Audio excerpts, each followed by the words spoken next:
Réglage tonton Rosia regninao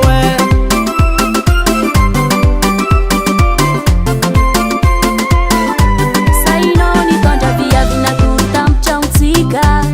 fandriagna tokony mitsika roe fa tsy n'olo hafa ino loatra raha tsy nataoko navoazako raha karaha tyo za avy miasa mividy loboko fandriagna fa afa miritika agnabo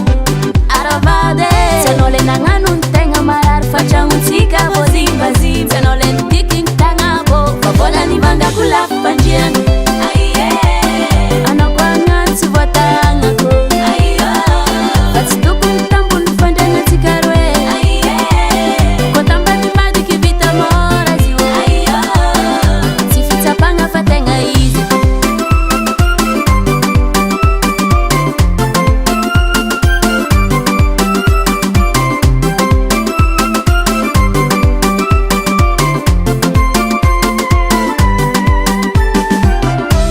ambanimbany voluminao fa za tsy maregniny rano miolana tonga lafo fandriagna io lendregny sandoavambala vadoko manapilamba masoandrô mitady vala matsaranao fa raha taoko isanandrô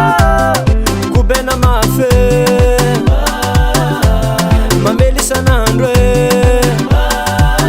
atsika ekolekolo tsamelako solosolo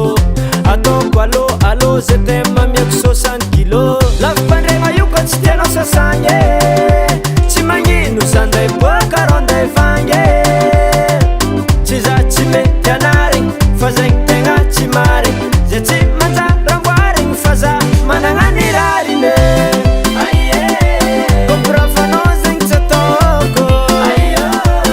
ataova raha ampilamignatsika roe komprafanao zegny tsy ataoko ataova raha ampilamignatsika roe anao nivolagna tsisy viavy indesinao taty ninjovy soutien ty ninjovy kakash bosy ty anao mivilagnany marigny avadiko mety bosy nitondra zo